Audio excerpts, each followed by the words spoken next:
¿Me escuchan por ahí, jóvenes? ¿Qué tal, Lick? Bien. Buenas tardes, Liz. Perfecto. Buenas tardes, muchas gracias. Deme un segundito, solo quiero ver a qué me están llamando. ¿Aló? Sí, buenas tardes.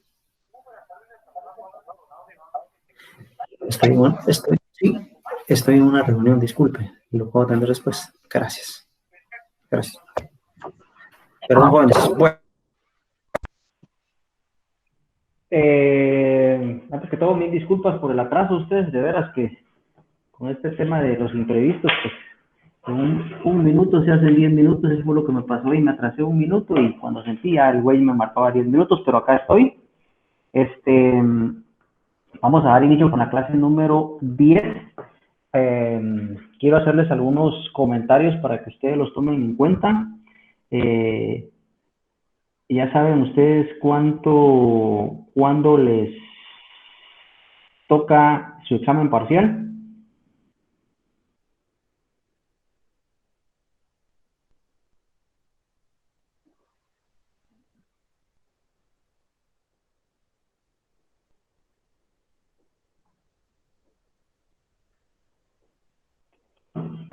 Bueno.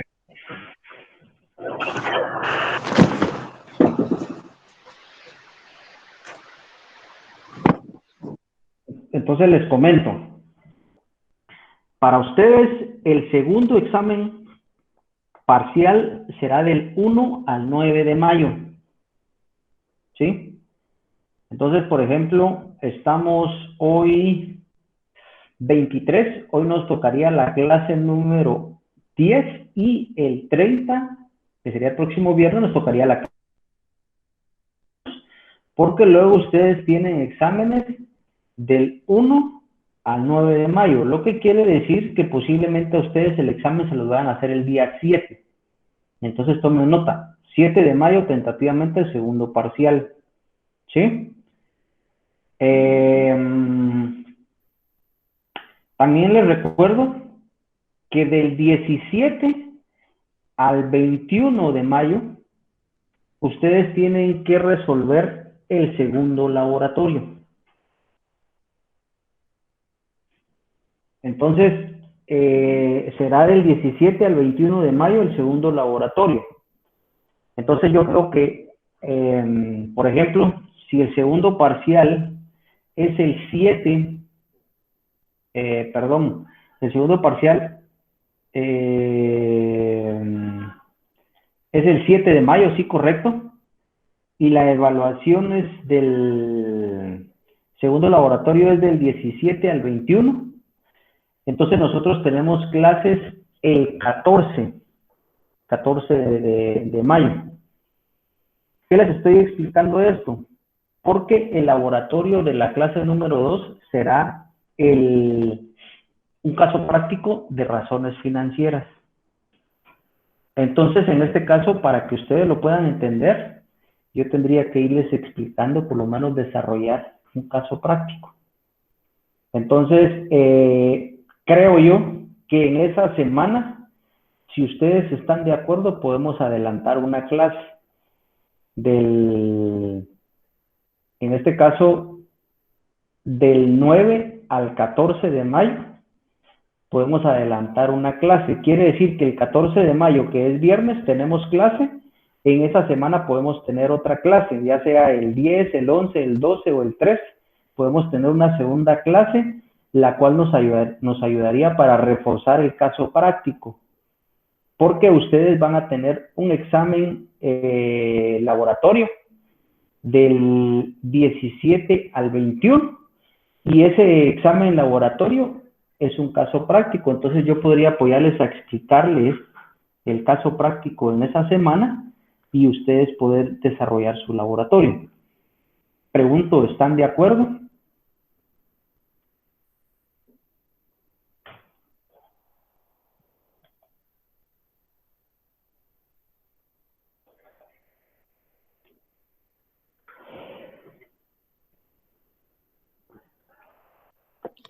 Yo sí. Ok. Entonces, podría yo publicarles la fecha de la segunda clase. Como les repito, sería de la semana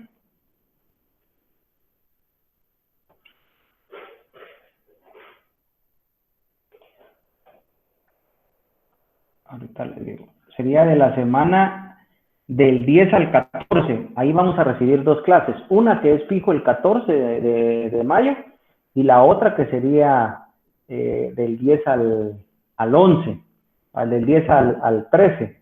Entre esos días podríamos tener la segunda clase. Entonces lo estamos definiendo. Entonces, por el momento ya tienen ustedes la información. ¿Cuándo es su segundo parcial? ¿Cuándo es el laboratorio? Para que vayan ustedes previendo todo eso. ¿Qué va a entrar en el segundo parcial? Bueno, en el segundo parcial vamos a ver toda la parte teórica, que como les mencioné la semana pasada, pues estoy en disposición de poderles apoyar. Me interesa que tengan una buena base y en este caso vamos a trabajar con la parte teórica. Hoy en la presentación que ya la tengo acá, vamos a ver algunos avances de la semana 10 y vamos a tener también, si en dado caso nos da tiempo, avances para la semana 11. Entonces quisiera ver si todos están de acuerdo para poder continuar.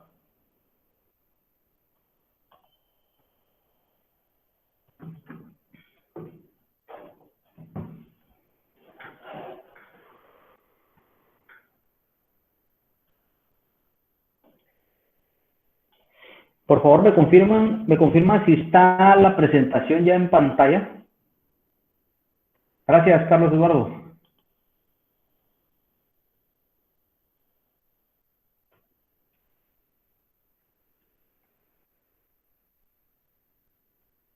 Solo necesito que me confirmen si ya está la presentación en pantalla para que pueda avanzar.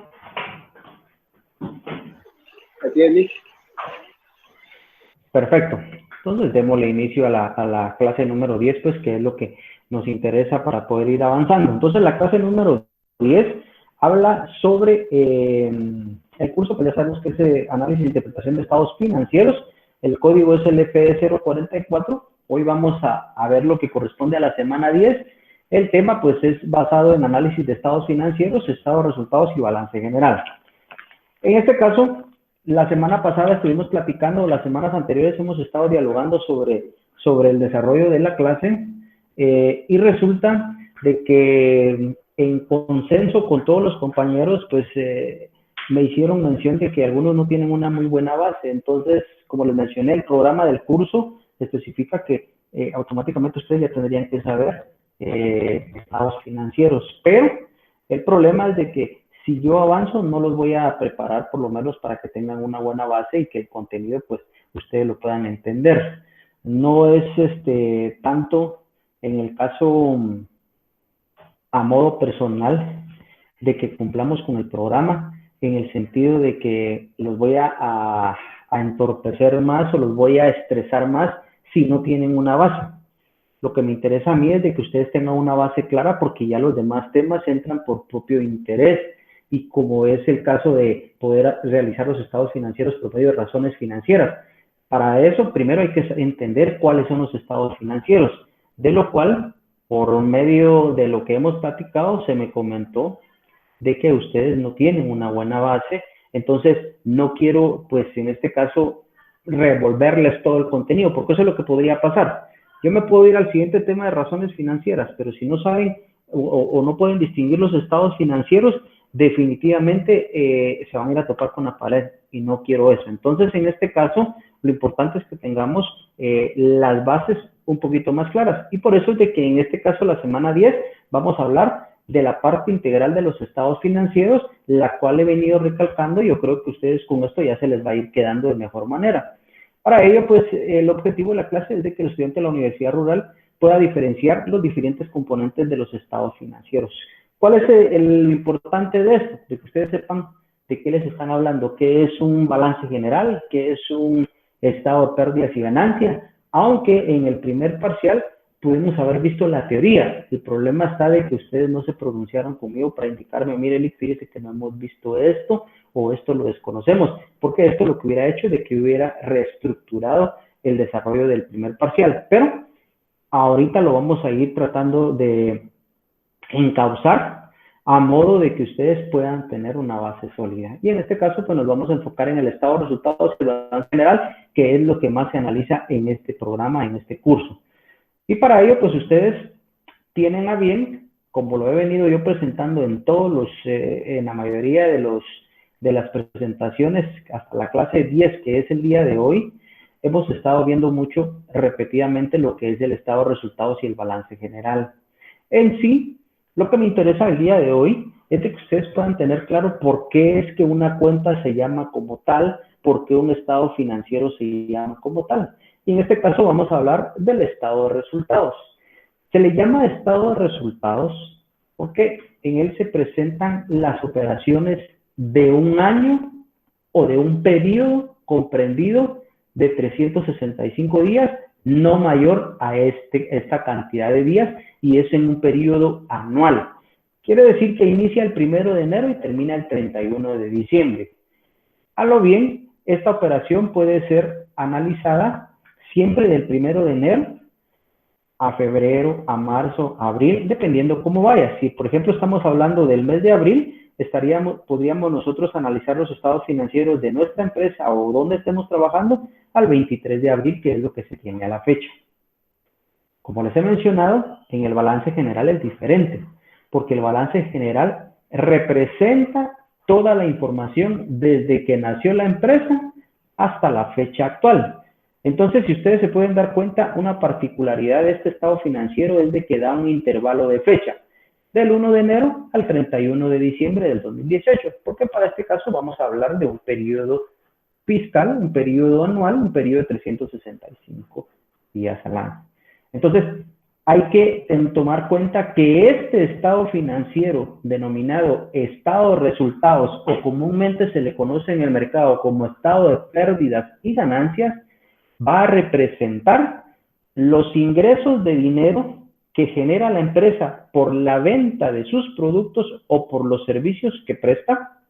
De igual manera, a eso se le va a deducir el costo que conlleva a elaborar esos productos y se le va a deducir los gastos de operación que se generan dentro de la empresa. Esto es con el objetivo de que se pueda obtener un dato exacto de la ganancia que se está obteniendo. ¿Cómo se puede entender esto en la vida real o en la vida cotidiana que tenemos nosotros?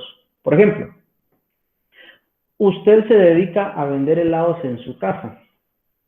En este caso, usted le va a otorgar o le va a determinar un precio dado a este producto. Pero para que usted le determine este precio, usted viene y analiza. Bueno, realizaré 100 helados. A los 100 helados les voy a colocar agua. Les voy a colocar agua, ¿sí? Que al final el agua tiene un costo. Le voy a colocar saborizantes a estos helados, que esos saborizantes tienen un costo. Que al helado le tengo que poner un envase o un envoltorio para que tenga la forma, le tengo que poner un palillo, si el helado va a tener mejores características, saborizantes, frutas, etcétera, todo lo que conlleva elaborar este helado, ¿verdad? El consumo de energía eléctrica por poder enfriar estos helados, los aparatos que se utilizan para poder fabricar estos helados, qué costo conlleva poder utilizar esos aparatos, etcétera. Un proceso que al final se le va a determinar o se le va a llamar costo de ventas. Entonces, al determinar usted su costo de ventas, usted ya puede analizar a qué precio va a vender esos helados. Entonces, en este caso, por decirles, determinamos, ese es otro tema, pero el costo de esos 100 helados resultó que cada helado va a costar 1.50. Va a costar la elaboración. Eso es lo que quiere decir de que usted ya le puede otorgar un precio de venta. Ese precio de venta, por lo regular, las empresas deciden tener un margen de utilidad del 50% con relación al costo de ventas. Lo que quiere decir de que si el helado le cuesta 1.50, entonces usted lo va a vender a 3 quetzales. Entonces aquí es donde ustedes colocan, por ejemplo, ventas de un helado, 3 quetzales, menos su costo de ventas de un helado, 1.50. Su utilidad bruta, ¿cuánto es? 1.50. ¿Por qué? Porque usted le puso el doble del costo. ¿Cuánto era el doble del costo? Como costaba 1.50, lo vendió a 3 quetzales. Entonces, al momento de analizar su información financiera, usted dice, ventas de un helado, 3 quetzales, costo de ventas, 1.50, y su utilidad bruta, 1.50. ¿Por qué se le denomina utilidad bruta? Porque este resultado únicamente tiene desglosado el costo de elaborar ese producto. Pero, ahí se recuerdan, vienen otros gastos para poder realizar ese producto. ¿Y cuáles son esos gastos? Bueno, los gastos operativos.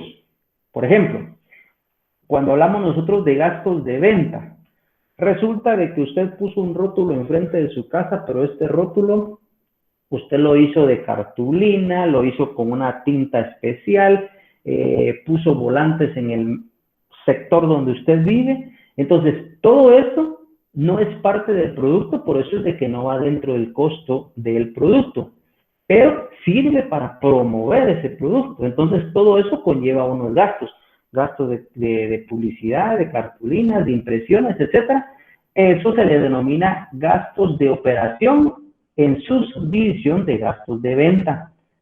Entonces, para que se pueda entender entre el costo de un producto y los gastos de venta, es que el costo del producto refleja todo lo que se ha invertido en la elaboración del producto a vender, mientras que los gastos de venta representan aquellos gastos indirectos o gastos que no son necesarios para fabricar el bien, pero que son necesarios para promover la venta.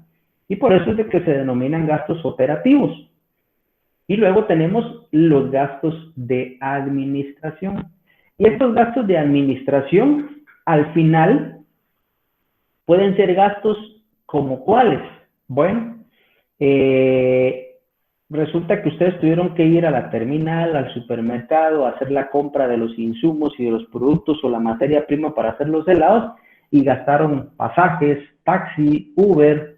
Entonces, al igual que los gastos de venta, no influyen directamente en la elaboración del producto, pero son gastos que se generan para poder empezar o echar a andar la producción. Entonces, lo que quiere decir es de que, por ejemplo, usted, si no paga Uber, de todos modos, tiene que producir sus helados. Y para producir sus helados, sí es necesario, o sí, tener la materia prima, líquido, colorantes, frutas, etcétera, todo lo que sea indispensable para poder tener el producto. Pero, por ejemplo, si usted va a comprar al supermercado, se puede ir caminando y no necesariamente pagar un Uber. Al final, sí va a realizar usted sus helados. Lo que quiere decir de que no es indispensable ese gasto dentro del costo, pero sí es necesario determinar ese gasto en la sección subsiguiente de gastos de administración. Entonces, aquí va todo ese tipo de gastos.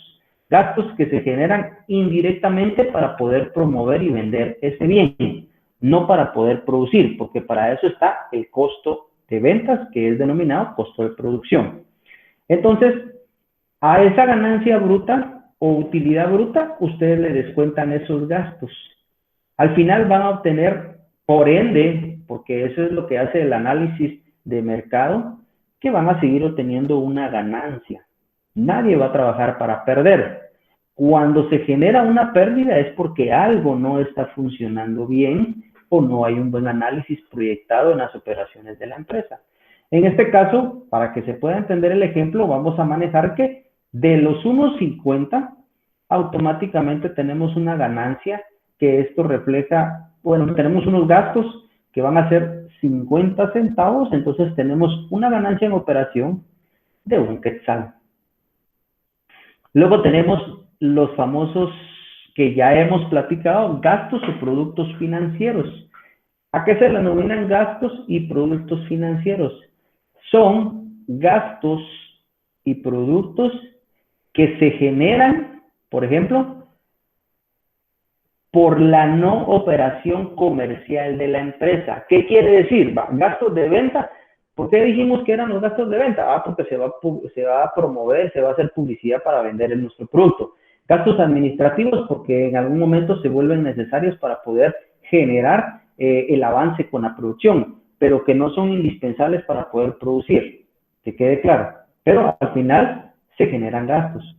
¿Qué pasa con los gastos y productos financieros? Son diferentes a estos. ¿Por qué? Porque en este caso resulta que ustedes tienen su cuenta bancaria y en su cuenta bancaria les giraron un cheque y resulta que este cheque fue rechazado porque el cliente que se los giró no tenía fondos. Entonces el banco viene y les cobra algún recargo por manejo de cuenta, por cheque rechazado.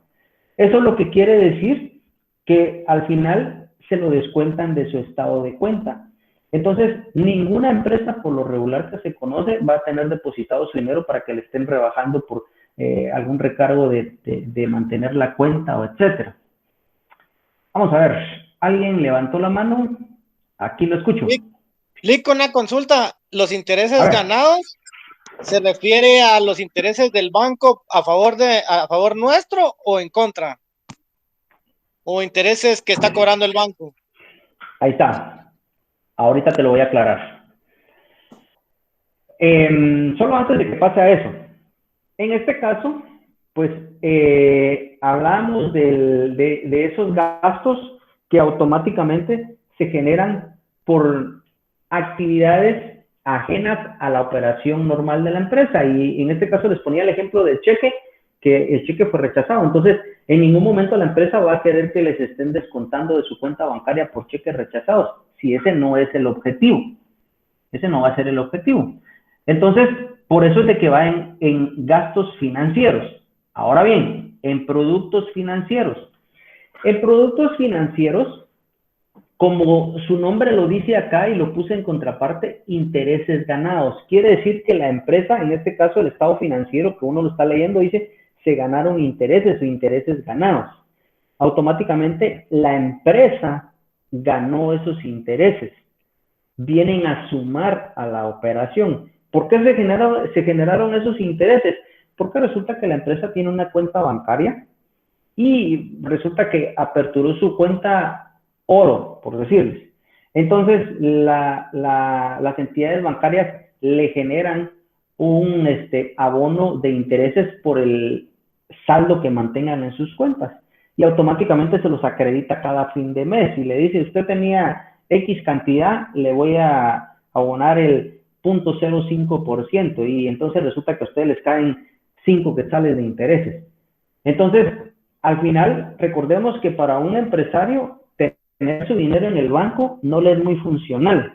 Para nosotros posiblemente sí, porque dice uno, prefiero tener mi dinerito en el banco, si lo tengo en la bolsa me lo voy a gastar, en cambio en el banco, pues al menos algo me genera de intereses, dice uno. Entonces ese interés que le genera la cuenta para uno es como que algo bueno. Pero para las empresas que se dedican a generar, a producir, ese interés es algo que no les interesa o es algo que no le levanta la intención para tener su dinero guardado en el banco. Lo tienen en esa cuenta porque esa cuenta pues en algún momento la han aperturado para tener movimiento de sus operaciones y transacciones, pero ese dinero al final se vuelve capital de trabajo. Entonces a ellos les es más funcional darle vuelta a ese dinero invirtiéndolo en comprar más materia prima, invirtiéndolo en comprar maquinaria, a tenerlo ahí depositado. Pero al final resulta que la empresa generó sus centavitos y el banco le acredita cierta cantidad de intereses. Esos intereses se vuelven intereses ganados, lo que la empresa pues lo coloca en otros productos y en otros productos financieros, porque su intención, como les dije, no es tener su dinero depositado. Su intención es ese dinero darle vuelta y generar más movimiento para generar más utilidad. Entonces ahí es donde va. ¿En qué momento se pueden dar intereses gastos? Bueno, esos intereses gastos se dan, por ejemplo, que la empresa en algún momento adquiera una obligación de pagar de un préstamo. El banco le va a descontar unos intereses. En ese caso, automáticamente lo que hace el banco, que le pasa el estado de cuenta y lógicamente la empresa lo coloca como otros gastos financieros. Entonces, ahí es donde se colocan intereses gastos, así como lo tengo yo acá. Yo le tengo intereses gastos. Por esa razón es de que va con saldo negativo, porque se asume que es un interés gasto. Mi amigo, ¿quién tenía la pregunta ahí? Yo. ¿Estamos claros ahí? Sí, lo que sucede es de que a veces como la cuenta es media torcida, perdón por decirlo así, pero como normalmente si dice intereses gastos para uno es el interés que uno va ganando por tener su dinero en el banco, ¿va? Pero solo No, quería no, salir de no, la no, duda si no. aquí era lo mismo. No, sí está bien. No, a veces sí cuesta entender eso, pero cuando, por ejemplo, te lo ponen con nomenclatura y solo le ponen intereses. Entonces, a veces te da dos secciones. Con nomenclatura solo te dice intereses y abajo te vuelve a decir otra vez intereses, pero no sabes el código o no te recuerdas del código y te puede causar problemas. Pero cuando le colocas apellido, por ejemplo, interés ganado, sabes que es un interés que ganó la empresa. Cuando te dice interés gastos, porque es un interés que la empresa tuvo que pagar y salió. ¿Sí me explico? Entonces, ahí es donde se da ese tema. Ah, va. Solo así era la cosa. Perfecto. Algo que quiero que tengan bien claro, por ejemplo, los bancos cuando le pagan a uno intereses, yo sé que los voy a embolachar más ahorita con esto que les voy a decir, pero solo es para que si ustedes en algún momento les tocan esto en un tema, en una plática, sí quiero que lo tengan bien claro, o por lo menos quiero que ustedes sepan que se habló en la clase y que por qué razón. Cuando el banco nos acredita un interés como interés ganado, ese interés ya tiene descontado un impuesto que cobra el Estado sobre esas operaciones de capital, ¿sí?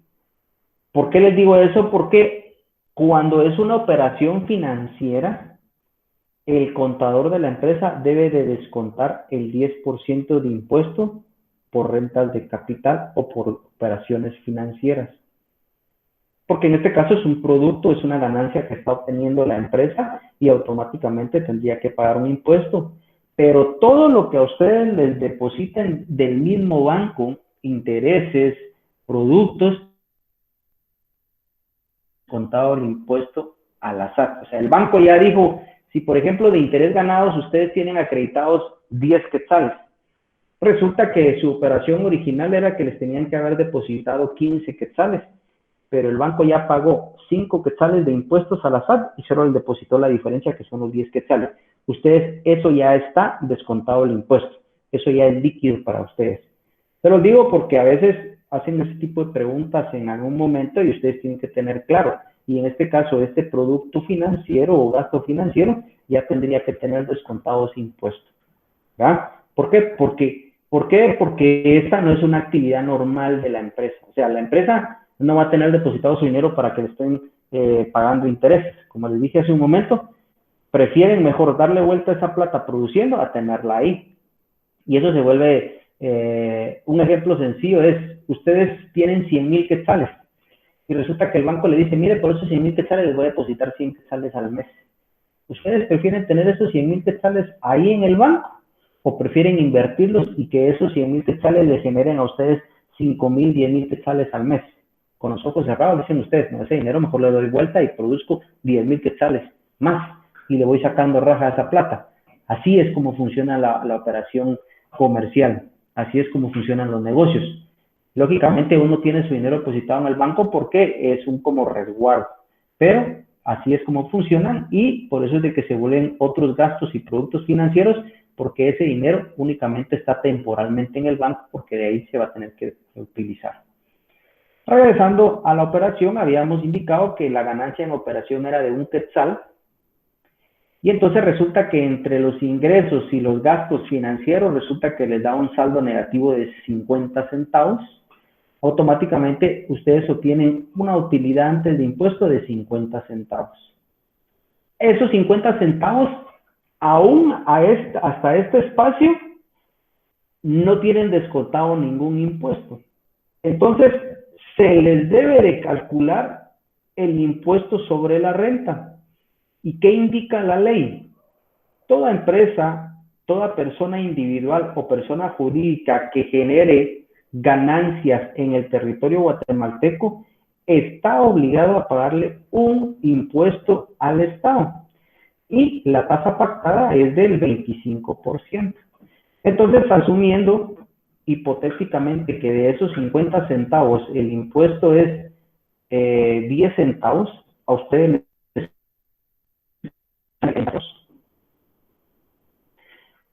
Luego, la misma ley regula que esos 40 centavos ya es su ganancia, pero les da otro enfoque y les indica que están obligados a crear una reserva para obligaciones futuras o contingencias futuras, para cubrir sus obligaciones. Y la reserva es de un 5% sobre esa ganancia que se lleva ya descontándole el ISR. Entonces, si eran 50 centavos menos 10 centavos de ISR, les quedan 40 centavos. A esos 40 centavos se le calcula 5 centavos de reserva. Esa reserva sigue estando y sigue siendo de su patrimonio, como lo expliqué la otra vez. Esto es como que dijeran ustedes, tengo esos 40 quetzales, pero voy a partir para el Banco Industrial y 5 para el GIT. Siguen teniendo esos 5 quetzales, que es el 5% de reserva legal. Entonces, sigue siendo parte de su patrimonio, solo que lo tienen en otra cuenta y usted dice, para ver si en dado caso no me sucede algo y voy a tener que recurrir a ese fondo más adelante. Entonces, eso es lo que le dice la ley. De la utilidad después de impuestos, usted tiene que provisionar un 5% de reserva legal para cubrir alguna eventualidad, alguna contingencia. Entonces, de acá, lo que se traslada para el balance general, porque esta es una operación de un periodo de un año, al final genera un resultado final. Y en este caso, la utilidad en ventas, podríamos decir que fueron 35 centavos. ¿De dónde lo saqué? Regreso. Utilidad antes de impuesto dijimos que eran 50 centavos. Impuesto sobre la renta, calculamos que era un 25%, asumimos que eran 10 centavos. Me quedaron 40 centavos líquidos. De esos 40 centavos, calculamos un 5% de reserva legal y asumimos hipotéticamente que fueron 5 centavos. Automáticamente restamos a los 40 centavos menos los 5 centavos de reserva legal, me quedan 35 centavos de utilidad neta. Entonces, ¿qué es lo que se traslada al balance general cada año? ¿Por qué? Porque de ahí se traslada el resultado de las operaciones y entonces caemos en que al final este resultado va a caer al balance general y al año siguiente, en enero, se vuelve a iniciar otra vez las operaciones de la empresa para después obtener un resultado a fin de año y trasladarlo al balance general. En este caso nosotros decimos, impuestos sobre la renta que se paga al año siguiente eran 10 centavos, reserva legal 5 centavos y utilidad del ejercicio 35 centavos. Estas operaciones o estas cuentas se trasladan al balance general en el lado del patrimonio, porque al final ahí va reflejada la operación del ejercicio. Así es como funciona este estado de resultados. La pregunta que les hago es, ¿está claro o tienen alguna duda?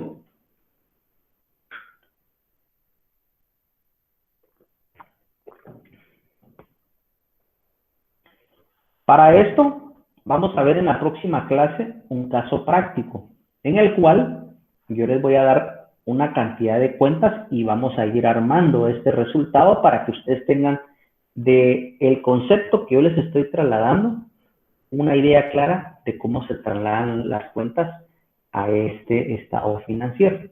Pero quisiera saber si a ustedes les queda clara la operación o tienen alguna duda.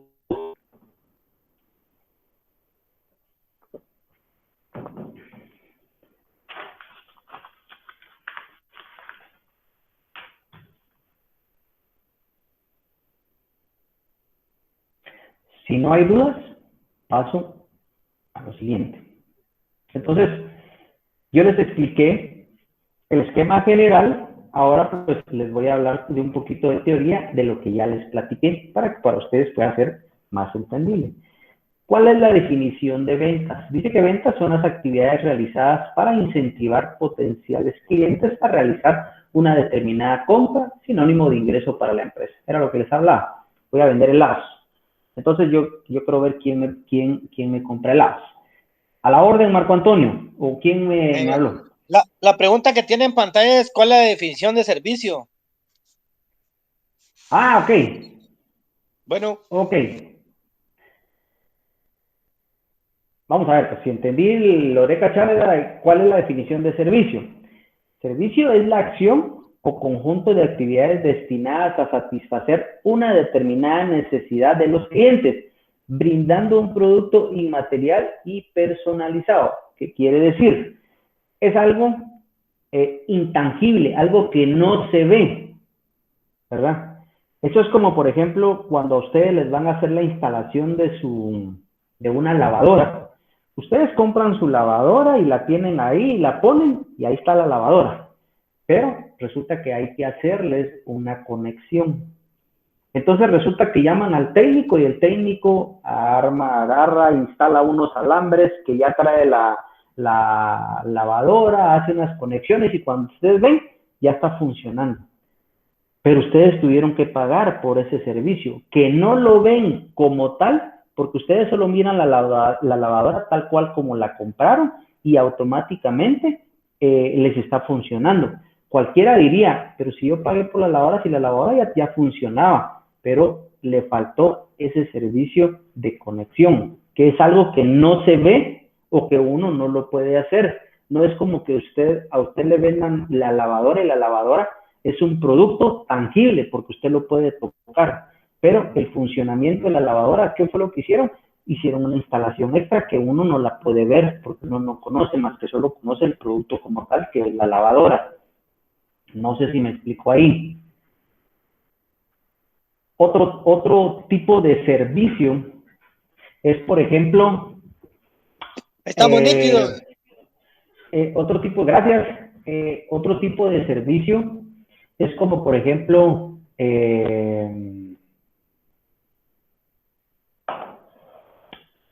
limpieza de algún, vamos a poner, limpieza de computadoras. Entonces, en este caso, la computadora usted la tiene físicamente y usted solicita que le van a hacer un mantenimiento a su computadora y entonces llega el técnico y el técnico la revisa, la desarma, y le dice, mire, ya está su computadora, quedó nítida, otra vez funcionando. Y usted sigue viendo la computadora tal cual como usted la tenía al inicio. Lo que usted no logra ver es qué fue lo que le hicieron. Limpiaron el área interna, le pusieron un soplador para que quitara todo el polvo, le limpiaron los teclados, pero ese tipo de operación usted no la ve porque únicamente se dirige a ver su computadora que funcione bien, ¿verdad? Entonces, en este caso, es algo intangible, algo que usted no puede tocar. Usted solo toca su computadora, pero el servicio de mantenimiento no lo puede tocar. Otro tipo de servicio intangible es, por ejemplo, cuando usted compra una licencia de computadora, un software. En este caso, ese software automáticamente, por ejemplo, los programas de computadora, usted no lo logra ver. Usted lo único que logra ver es que su computadora funcione bien. Pero, por ejemplo, yo quiero hacer una presentación, tengo que comprar un programa para hacer esa presentación, por ejemplo. Entonces, cuando yo adquiero el programa, lo único que puedo ver es que me está corriendo bien la presentación, pero internamente yo no puedo ver cómo es ese programa. Ese es un servicio que es intangible, no se logra ver. Entonces, la diferencia entre una venta es que usted el producto sí lo ve. Entre un servicio, el producto no lo ve, pero sí pudo haber hecho o sí se satisfajo esa necesidad. ¿Sí me explico? Bueno, ahora bien, ¿cuál es la definición de costo de ventas? Costo de ventas dice que se refiere a la inversión que realiza la empresa para producir en totalidad, pero lo que ya hemos comentado, los productos que vende o servicios prestados en un determinado periodo de tiempo. Entonces, mucho ojo en esto. Cuando yo hablo de un costo de ventas, es una inversión. Y voy a regresar al ejemplo de los helados que les había platicado. Yo realizo una inversión para poder vender helados y entonces tengo que determinar mi costo y les resumí líquido, colorantes, frutas, etcétera, etcétera, para poder fabricar mis helados. Yo dije, voy a poner 100 quetzales para vender 50 helados, para producir 50 helados. Y compré todos los ingredientes, toda la materia prima. Ahí, ¿qué fue lo que hice? Es una inversión porque yo dije, 100 quetzales, pero de esos 100 quetzales tengo que ver el dinero de retorno y no 100, 200 quetzales, un ejemplo. Entonces, ese es el negocio, pero invertí 100 quetzales. A eso se refiere el costo de ventas. Con el tema de servicios, a veces es un poquito difícil cuantificar y la ley le da a uno una potestad para hacer un cálculo de costo de los servicios, porque a veces no se puede cuantificar. Por ejemplo, una asesoría legal, ese es un servicio. Va uno a visitar al cliente, el cliente le explica cuál es la situación, entonces uno coordina ciertas actividades para poder tener contacto con el cliente y asesorarlo, ver temas legales y todo, pero al final, uno, ¿cómo cuantifico si al final en mi día yo tengo que movilizarme, tengo que invertir en papel, tengo que invertir en esto, la ley me la sé de memoria, y cómo poder cuantificar cuánto costo me lleva eso? Es un poquito difícil. Tengo entendido que la ley da una potestad hasta un 70% de los costos que se generen en el periodo. Eso quiere decir que si yo, por ejemplo, soy asesor legal y facturé, por ejemplo, 100,000 quetzales y de gastos tengo 25,000 quetzales, yo puedo determinar de esos 25,000 quetzales el 70% como costo de mi servicio y lo demás se va como gastos operativos. Eso es lo que dice la ley. Pero, para que me entiendan, en este caso, cuando es un servicio, entonces yo digo, por ejemplo, en lugar de ventas, coloco servicios y coloco 100,000 quetzales. Pero en ese costo de ese servicio, como les dije, 25,000 quetzales, yo de esos 25,000 solo coloco el 70% de esos 25,000. Y digamos que fueron 15,000 quetzales. Entonces, yo digo, ventas, no me recuerdo cuánto les había dicho, 50,000 quetzales, menos mi costo que eran 15,000, me quedan 35,000. ¿Y qué pasó con nosotros? La diferencia del costo que les había calculado, que era se había hecho 25,000, la diferencia aquí solo coloqué 15, los otros 10 los coloco aquí en gastos de operación. Entonces, para poder llevar un orden de mis gastos. Pero pues, algunas empresas prefieren no meterse a camisa de 11 varas y lo que hacen es que colocan servicios 100,000. Costo de servicios no hay, pero en sus gastos de operación colocan gastos administrativos 50,000, un ejemplo, y ahí colocan todos los gastos. Entonces así se evitan, porque en este caso si uno coloca su costo de servicio, a menos que uno lo lleve bien calculado, la SAT puede autorizar este rubro. Pero cuando pide revisión, mire, ¿y cómo calculó usted esa cantidad del costo del servicio que usted presta si usted es abogado? Y entonces uno tiene que detallar qué fue lo que uno calculó para poder solventar esa parte. Pero la mayoría de empresas lo que hacen es que se va directo a gastos de operación. Entonces, basado en ello, esta sería la definición de costo de ventas, donde habla que se refiere a la inversión que se realiza en la empresa para producir en su totalidad los productos que vende o servicios que presta en un determinado periodo de tiempo. ¿Qué manda? ¿Quién me habla? Licenciado, buenas noches. Entonces, eso quiere decir que si yo tengo una empresa, yo puedo también ocultar mis gastos para esquivar impuestos a la hora de declarar mis ganancias como gastos de operación o gastos administrativos. No, vamos a ver si me di a explicar bien. Cuando me hablas de ocultar, ¿a qué te referís? Me refiero a que si yo tengo que pagar un porcentaje de ganancias al Estado, entonces yo pudiera declarar que yo tuve más gastos y como que a ser acreedor a una mayor utilidad del manejo de mi empresa.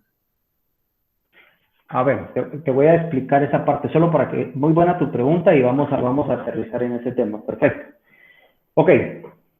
Cuando, primero tengamos bien claro que la SAT, por lo regular, regula que todos los gastos que estén declarados dentro de la empresa deben de ser gastos de acuerdo a la actividad de la empresa. ¿Qué quiere decir? Por ejemplo, si yo produzco helados, no voy a poner dentro de mis gastos el súper de mi casa, porque eso no es una actividad normal. Esos gastos de hacer súper en mi casa, de, por ejemplo, poner la factura de Saúl Méndez que compré un traje para fines de semana, eso no es un gasto por una actividad de mi empresa. Entonces, eso no lo topa la SAT. ¿Por qué? Lo que sucede es de que todos los gastos que se generen de acuerdo a su actividad. Por eso es de que en algún momento, cuando uno tiene bastantes empleados y les paga viáticos, la empresa usualmente regula esas cantidades de viáticos, porque entre más gasto, menos utilidad. Y hagamos el ejercicio. Por ejemplo, si yo tengo ventas de 100 quetzales acá y genero una declaración de gastos de 50 quetzales, redondeo esos gastos al final, 100 menos 50, le quedan 50 quetzales para que yo calcule el impuesto. Pero ¿qué pasa si yo le meto más gastos a la empresa? Ya no van a ser 50, sino le vamos a poner que va a llegar a 90 quetzales. Entonces dice uno, 100 quetzales de ventas menos 90 quetzales de gastos, me queda mi base para impuestos de 10 quetzales. Entonces, tengo que calcular sobre esos 10 quetzales de ganancia el impuesto que le tengo que pagar al fisco. Entonces, el fisco abre los ojos como no se imaginan, porque dice, sobre esos 10 quetzales me van a pagar un impuesto. No me funciona, no, yo quiero más. Por eso es de que el fisco reguló esas operaciones y dice, porque lo que pasa es que hay empresas que hacían eso, inflaban sus gastos para que su margen de utilidad fuera menos. En este caso, si ustedes regresan al ejemplo que les hice hace un momento, 100 quetzales de ventas menos 50 de gastos, me da una base de 50 quetzales. Sobre esos 50, yo calculo mi impuesto, que va a ser más alto. Solo pongamos de ejemplo 50 por el punto 25, para que más o menos me vayan entendiendo. 50 quetzales por el punto 25, que es el impuesto de la renta, son 12 quetzales. Entonces ahí, 12 quetzales le voy a pagar al fisco de ISR. Pero ¿qué sucede si en lugar de ser 50 quetzales de utilidad, sean los 10 quetzales que yo les había mencionado, 100 menos 90 de gastos, 10 por el punto 25, al fisco le quedarían 2.50. Imagínense, de 12 a 2, automáticamente es grande la diferencia. Por esa razón es de que todos los gastos que uno coloque dentro de las operaciones deben de ser en relación a la actividad de la empresa. Mi amigo Francisco, pregunto, no sé si ese era el enfoque de tu pregunta o me la pudiera volver a repetir para que yo pueda entenderla y poderte responder nuevamente. Pegó en el clavo, licenciado. Gracias. Va, perfecto. Gracias. Bueno, entonces hay que tener mucho cuidado con esto. Por eso es que en el ejemplo de los servicios yo les hice esa aclaración y tal vez por eso es que le surgió la duda ahí a el compañero Francisco, es de que en el servicio es muy difícil cuantificar el costo. Por eso es de que la mayoría de empresas solo colocan servicios, no manejan un costo de esos servicios, sino que todo lo tiran al gasto. Siempre que todo el gasto que se genere de esos servicios refleje la actividad normal. Porque ya les comentaba, por ejemplo, alguien que es visitador médico. Está bien, visitador médico, sus gastos por lo regular son restaurantes, gasolina, depreciación de vehículos, mantenimiento de vehículos, etc. Pero resulta de que, y hotel. pero resulta que dentro de esos sus gastos coloca boletos de avión que se fue a Disneylandia, un ejemplo. Entonces, cuando el fisco revisa y mira que hay unos boletos de avión y que la persona es visitador médico y mira que, por ejemplo, tiene entradas a Disneyland y todo, automáticamente eso no es permitido, porque la actividad de él, si bien es cierto, viajó, está bien, porque resulta que fue una capacitación de una casa de farmacéutica del extranjero, pero resulta de que fue a Disneylandia. Entonces, ¿qué fue hacer un visitador médico a Disneylandia? O vacacionar. Ese es un gasto fuera de la actividad normal que él maneja. Entonces, ese gasto no es correcto. Y al momento que eso se dé, el fisco lo que hace es de que multa a la persona, multa a la empresa, y eso genera que pague un impuesto sobre el impuesto que tendría que haber pagado. Entonces, es un tema un poquito más complicado, por eso es de que es importante tener clara la actividad de la empresa y los gastos que se estén presentando en el estado financiero.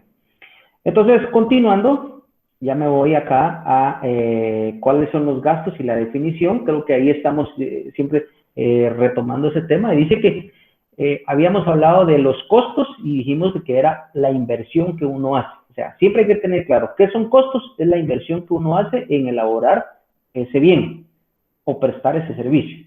¿Y cuál es la definición de gastos? Dice que los gastos son los que no se pueden vincular directamente con la actividad económica que desarrolla la empresa, en este caso el producto, dentro de los procesos de fabricación o productos de ventas. Entonces aquí quiero que quede bien claro. Son los que no se pueden vincular directamente con la actividad económica de la empresa. En este caso, hablemos de producir, pero que son necesarios para que la empresa funcione. En este caso, por ejemplo, resulta que nosotros producimos bloc y tenemos las máquinas y estas máquinas generan gasto de energía eléctrica. Esa energía para esas máquinas sí va dentro del costo, pero recordemos que también tenemos ciertas oficinas, ciertas salas de ventas, y esa energía eléctrica se vuelve gasto administrativo, gasto de operación. Entonces, ahí distinguimos dos tipos de rubros, porque tenemos energía eléctrica que sirve para producir y tenemos energía eléctrica que sirve para mantener a los otros centros, que son centros administrativos. Entonces, la energía eléctrica que sirve para producir es parte de la producción del bien y es como parte del costo. Pero la energía eléctrica que sirve para sala de ventas, para gerencia general, para el área administrativa, es un gasto administrativo, va en el otro renglón. Entonces ahí estamos diferenciando entre qué puede ser un costo y qué puede ser un gasto, que siempre se genera para la actividad de la empresa, pero uno es necesario para producir y el otro no es necesario para producir, pero sí se necesita para que la empresa esté funcionando. ¿Sí me explico? Ahora bien, ¿cuál es la definición de gasto financiero? Ya lo platicamos, dice que son los gastos que provienen de recursos de terceros con los que un autónomo o empresa financian su actividad. De estos recursos, que son una deuda, se derivan gastos para el negocio como comisiones o intereses. A ese tipo de gastos se les conoce como gastos financieros. Lo platicamos en el caso del estado financiero. Ahora bien, ¿cuál es la definición de ingreso financiero? Los ingresos financieros son aquellos rendimientos procedentes de las gestiones en operaciones financieras. De manera que los ingresos financieros constituyen un importe o renta a favor de una determinada actividad derivada de la inversión de capital financiero. En este caso, pues hablábamos de las cuentas bancarias que al final de mes algunas entidades financieras nos depositan un interés, pero ya les expliqué, no es la actividad normal de una empresa tener su dinero depositado, es de darle vuelta a ese capital. Ahora veamos la definición de impuesto, que era lo que al final hay que hacer cálculos y ver cuánto le toca al fisco. El impuesto es una clase de tributo, obligación generalmente pecuniaria en favor del acreedor tributario, en este caso el Estado, regido por el derecho público, que es una ley, son las leyes que rigen esta obligación, que se caracteriza por no requerir una contraprestación directa o determinada por parte de la administración. ¿Qué quiere decir? Yo le voy a pagar impuestos al Estado y el Estado me tiene que emitir una factura. No requiere que el Estado me emita una factura. Ya está establecido en ley en que cada empresa que genere riquezas en el territorio nacional está obligado a pagarle un porcentaje de esa riqueza al Estado. Y es por medio del pago de impuestos. Entonces, no hay una contraprestación de que diga, la SAT me va a emitir mi facturita por esos impuestos que le pagué. No. Por eso es de que comúnmente se dice que la SAT es un socio. ¿Verdad? ¿Por qué?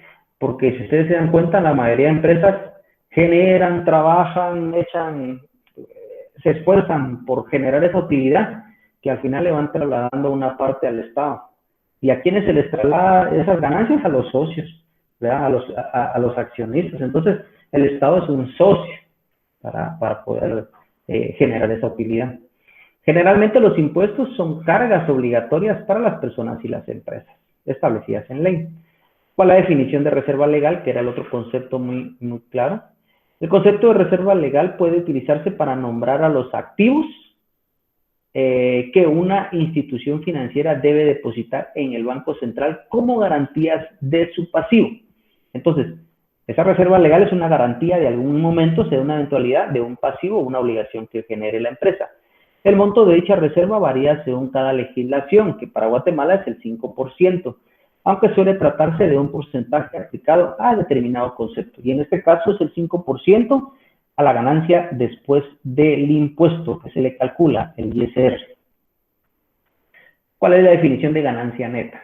Las ganancias netas, también conocidas como resultado de ingreso neto o las ganancias netas, es una medida de rentabilidad que una empresa contabilizar todos sus costos e impuestos y gastos también, si lo quieren ver así, el beneficio real incluye los gastos operativos que están excluidos del beneficio bruto. Entonces, en este caso, la ganancia neta es la exclusión, impuestos, costos y gastos, para que les quede claro.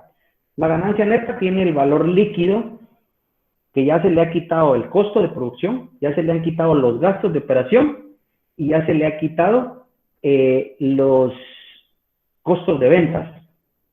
Y también, si quieren, para que les quede más claro, ya se les quitaron, ya se les desglosó o se les descontó los gastos financieros. Entonces, la ganancia neta ya es lo último.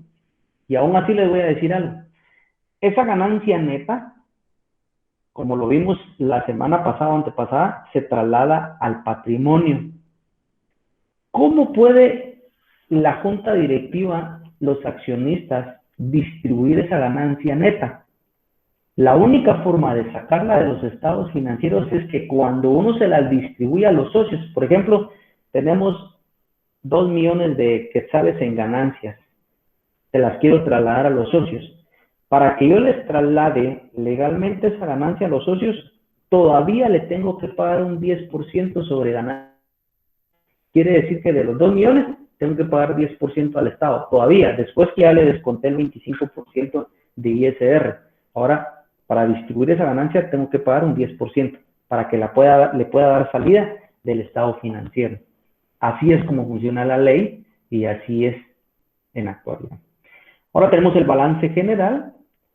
Si hasta acá no tienen dudas o tienen dudas, levanten la mano o pónganme ahí un mensajito y yo con gusto les respondo. Perdón, Lick, pero eso último sí que hueveo. Así es. Así es.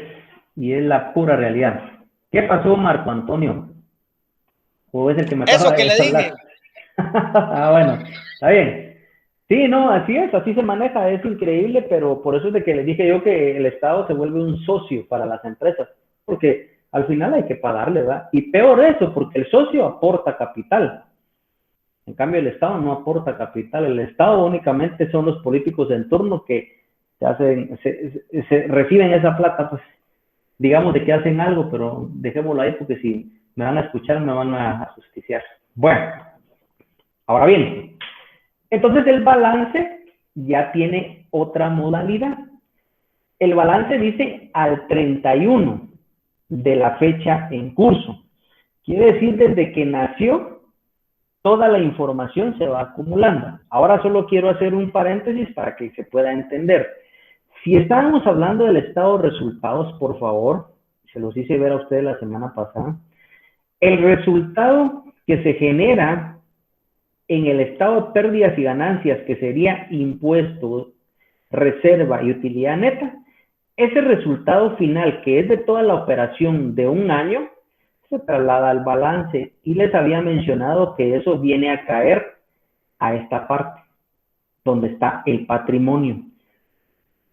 Y aquí en el patrimonio nosotros tenemos detallado, y disculpen que dice patrimonio, nada que ver, es patrimonio, me faltó la M, para que no se van a confundir.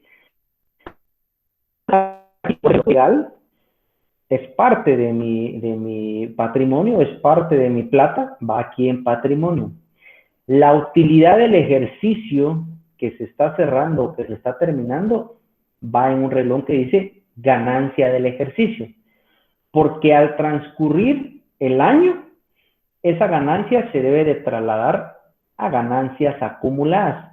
Porque ha de existir dentro del patrimonio una cuenta que diga ganancias acumuladas, en donde se va cargando todas las ganancias de los periodos anteriores que se han generado.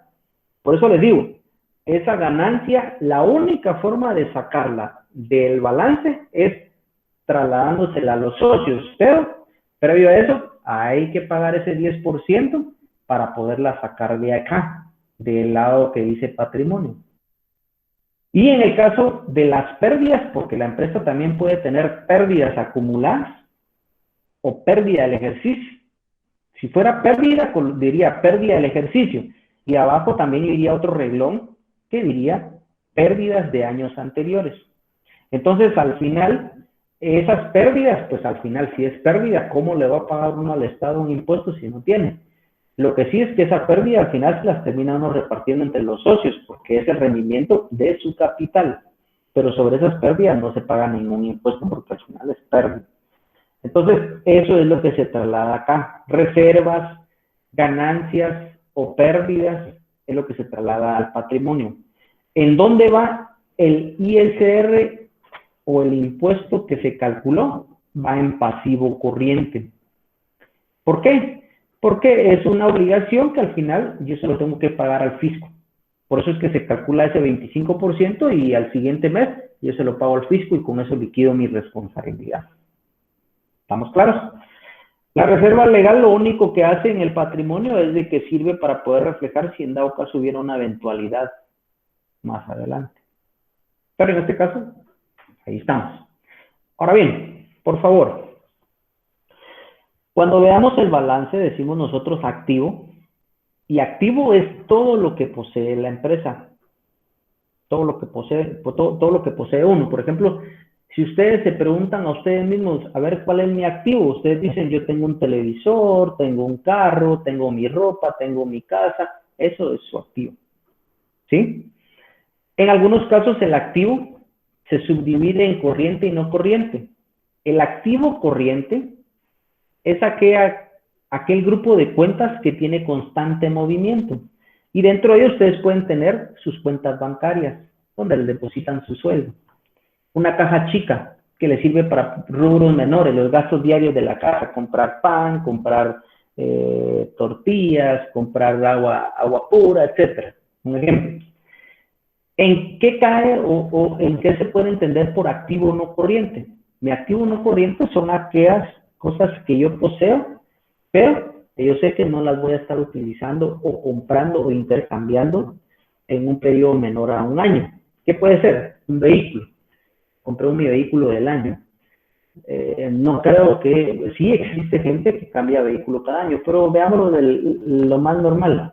Un vehículo uno lo compra y si bien es cierto, uno lo compra, lo cambia de aquí a saber 10 años. Por ejemplo, un mobiliario. Compré mi mueble, por decirles. Mi mueble lo compré y ahí lo voy a tener, no sé, hasta que se arruine tal vez. Entonces, se vuelve un activo, pero a largo plazo. Y por eso se le llama no corriente. Una computadora. Des en cuenta, una computadora, yo no voy a cambiar una computadora cada 12 meses. Las computadoras, ustedes dirán, bueno, a veces tenemos computadoras que tienen hasta 10 años y ahí están trabajando. Entonces, al final, ahí es donde van clasificadas las cuentas de activo no corriente porque tienen vida más de un año. ¿Sí? Entonces, el activo es todo lo que yo tengo. Pasivo se vuelve todo lo que yo debo. Cuando hablamos de activo, son todos los derechos. Cuando hablamos de pasivo, son todas las obligaciones y ahí van a ir todas aquellas cuentas. Al igual que el activo, se subdividen en obligaciones o pasivo corriente y obligaciones o pasivo no corriente. Veamos pasivo corriente.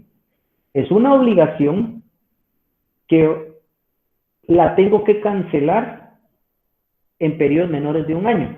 Por ejemplo, el impuesto sobre la renta, que es el ISR que calculamos. Dijimos que lo colocábamos acá. ¿Por qué? Porque sabemos de que después que se calcula, al mes siguiente se debe de pagar. Por ejemplo, los sueldos por pagar se deben de pagar cada mes. Un ejemplo. ¿Sí? Ahora bien, vámonos al grupo. Y aquí van a encontrar muchas cuentas que se van a generar. Por ejemplo, el pago a proveedores en pasivo corriente. Un proveedor es aquel que nos vende mercadería al crédito. ¿Y por qué mercadería? Porque es la que a mí me sirve para poderla revender o lo que me sirve a mí. Por ejemplo, un proveedor me puede dar materia prima al crédito para que yo produzca. Entonces, al final, el objetivo del proveedor es el que me da aquel bien que me sirve para generar mi actividad económica. Cuando les hablen de acreedor, el acreedor es aquella persona que nos vende algún artículo a crédito, pero que no es para que yo me sirva para poder producir. Por ejemplo, resulta que me compré un vehículo que es para la empresa. No veamos ahorita para qué va a servir, sino que veamos que es para la empresa. Pero entonces, realmente yo no estoy comprando materia prima, ni estoy comprando mercadería, estoy comprando un vehículo. Entonces se vuelve un acreedor, porque es una compra no para producir. Es una compra que sí va a servir para la empresa, pero que no es para producir. Entonces, este se clasifica en acreedor. Mientras que, por ejemplo, proveedor es aquel que me vende mercadería o me vende productos para producir, materias primas para producir. Entonces, en este caso, ahí iría clasificado. Y al final, ¿por qué lo tengo en corriente? Porque recordemos de que esta operación debe de ser cancelada en un periodo menor a un año. Si yo no le pago a mi proveedor, no me va a dar mercadería al crédito. Si no le pago al acreedor, tampoco me va a vender otra vez. Entonces, tengo que cumplir esa obligación. No digamos, si no le pago al fisco, ahí voy a tener a la SAT en la puerta de la oficina ya poniéndome algún reparo porque no le he pagado ese impuesto. Entonces, al final, hay que tener claro. Ahora bien, pasivo no corriente. El pasivo no corriente se vuelve por aquellas actividades que son superiores a un año.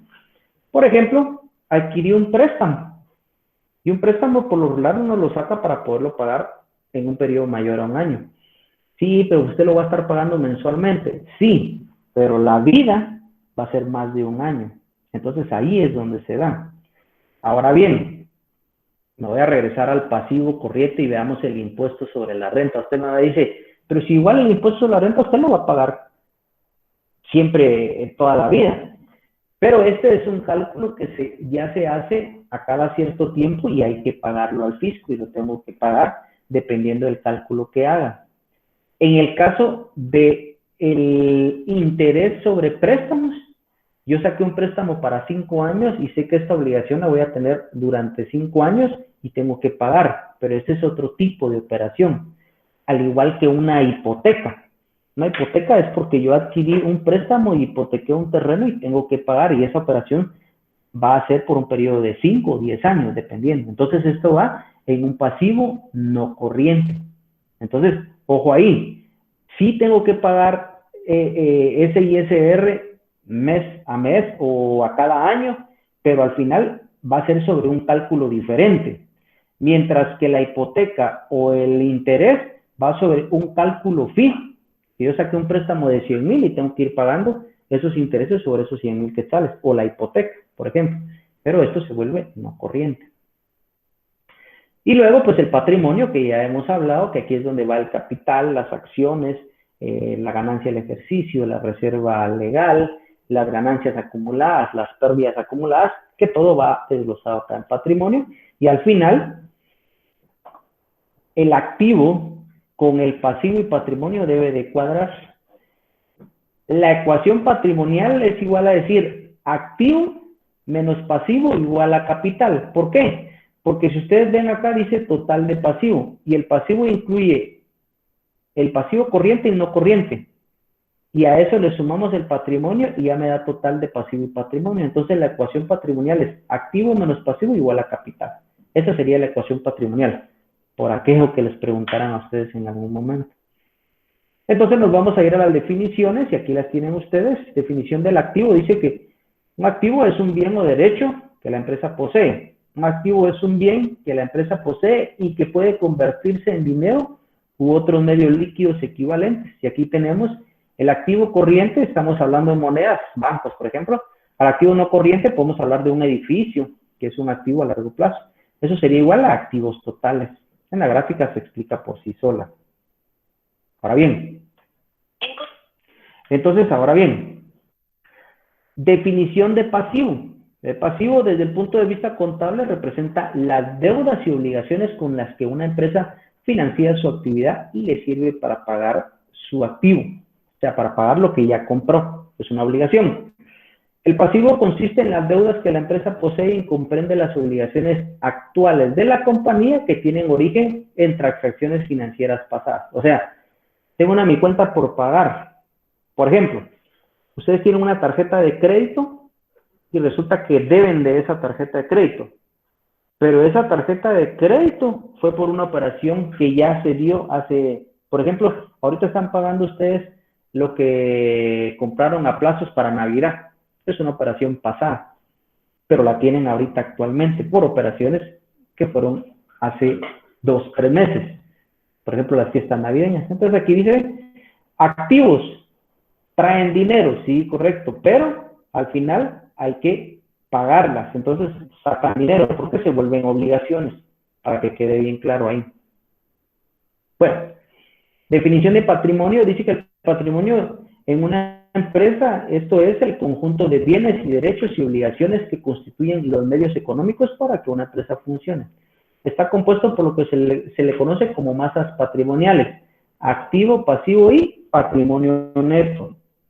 Entonces, en este caso, esto sería activo es igual al pasivo más el patrimonio, que fue lo que les expliqué allá, o que puede ser al revés. Activo menos pasivo igual a patrimonio, o en este caso, activo es igual al pasivo y el patrimonio. Al final, activos son los bienes, el pasivo son las deudas y el patrimonio es todo lo que yo poseo, mis acciones, mis ganancias, etc. Y entonces nos vamos a lo último, que serían las preguntas. ¿No hay dudas hasta ahorita, mis amigos?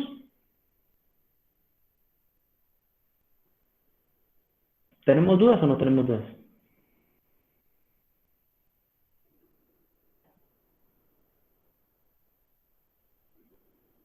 Entonces dice, 10.1. Grupo de cuentas que genera ingresos de capital a la empresa. ¿Cuáles son ese grupo de cuentas que generan ingresos a la empresa? 10.2. Es la presentación que se realiza y que su resultado es un producto intangible. Ojo con esa pregunta, esa palabrita. Es la prestación, no presentación, perdón. Es la prestación que se realiza y que su resultado es un producto intangible, se los dije. Son los recursos que provienen, ingresan y salen, egresan por gestiones de actividades ajenas al negocio. Ojo con eso también. Yo les dije, es algo que ingresa y que sale, pero que no es de la actividad normal. ¿Dónde va a clasificar? Les estoy ayudando porque yo sé que tengo un compromiso con ustedes, porque me parece que les fue un poquito mal en sus exámenes, entonces por eso de que estoy tratando de ser más explícitos para que se ayuden.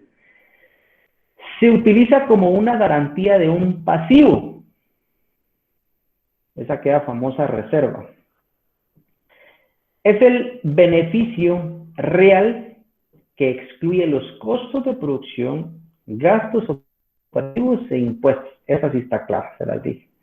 Entonces, con esto ya tienen ustedes sus preguntitas de examen semana 10, para que les quede claro.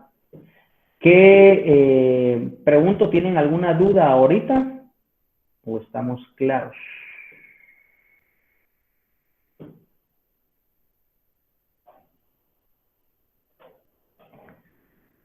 ¿Qué vamos a ver la próxima semana? Por favor, me indican si se logra ver la presentación de la semana, perdón, yo les puse semana, viene semana 11. ¿Se logra ver la presentación de la semana 11? Pregunto.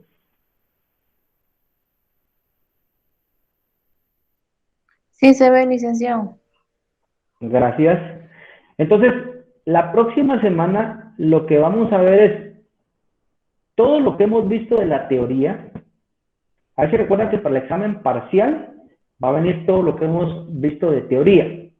Pero, en mi caso, la semana 11 se va a explicar un caso práctico donde nos dan unas cantidades de cuentas y vamos a establecer el estado de pérdidas y ganancias y el balance general. Entonces, esto va a ser bien importante para que estén todos y vean cómo lo voy a ir resolviendo. Porque si ustedes no tienen esa práctica, esto les va a servir mucho. ¿Por qué les pido, por favor, que estén? Aunque no vaya a entrar en el examen un caso práctico, es porque en el examen final sí vamos a tener que analizar estados financieros y ustedes van a tener que hacer la integración, pero por medio de razones financieras. Es más, el laboratorio número 2 es un ejercicio de razones financieras. Por eso quiero que todas las dudas que tengan en relación a la práctica me las hagan llegar, porque yo sé que ustedes pues no han practicado mucho, no tienen una idea clara y yo tengo que apoyarles para que esto pues por lo menos tenga un efecto, tal vez no de cubrir todo el programa, pero sí necesito que se lleven la base, que es lo que más interesa, que ustedes conozcan que son los estados financieros, aunque algunos yo sé que los conocen, pero al final me voy a creer de que no saben de estados financieros. Entonces, esto sería. Bueno, entonces, jóvenes, ¿tenemos alguna duda o estamos ahí con información? Licenciada, una pregunta. ¿Y ese ejercicio nos va a enviar el contenido antes para más o menos tener la idea y por las cantidades que no mucho se ven? El ejercicio, pues yo Si como nos es lo... parte de la, como es parte de la presentación, pues no sé si lo miran ahí. Como es parte de la presentación, pues igual yo lo voy a resolver en una hoja en Excel.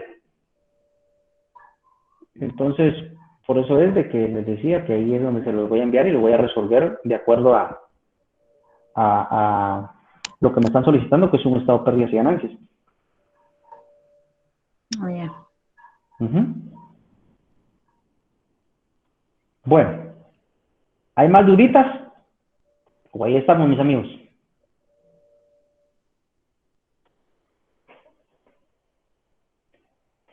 Si no hay más dudas, pues yo diría que dejamos hasta acá la clase. Yo les agradezco mucho y disculpen la tardanza del día de hoy, pero pues fue cuestión de tráfico y un poquito ahí imprevistos que tuve ya a último minuto.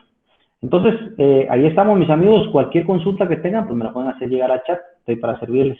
Que tengan un feliz descanso, feliz noche y los veo la próxima semana. Y por favor, estar atentos a su examen. Ya les dije, creo que no estaban todos conectados, pero se los voy a dar, les voy a dar acá la notita así rapidito. No se me vayan a ir.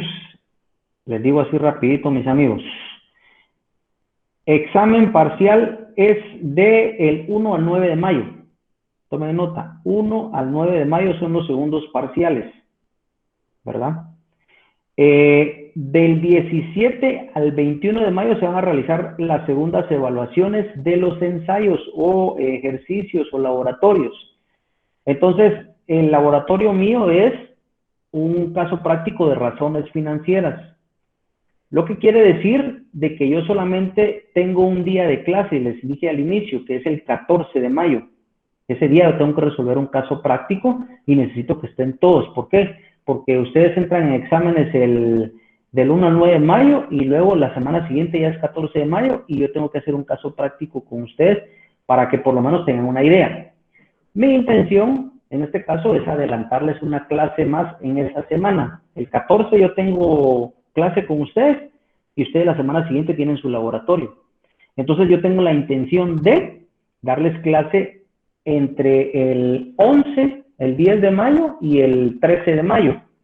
Otra clase más para poder dar un refuerzo y hacer 2 ejercicios con ustedes. Uno el 14 y uno la otra fecha que ustedes dispongan. Si están de acuerdo, pues lo programamos y con eso adelanto una clase que sería el caso práctico y ya ustedes avanzan porque ahí recuerden que su examen final también es un caso práctico. Para poder cubrir con el 80% del programa, que es lo que yo quiero. Por eso es de que no deseo darles una clase más. Entonces, pónganse de acuerdo en el chat, me cuentan, todavía tenemos un poquito de tiempo y con gusto los estoy apoyando. Entonces, yo creo que ahí los dejo, no los retengo más. Nuevamente, pues feliz noche y estamos platicando. Gracias, Lick. Gracias. Ok, a la orden. A la orden.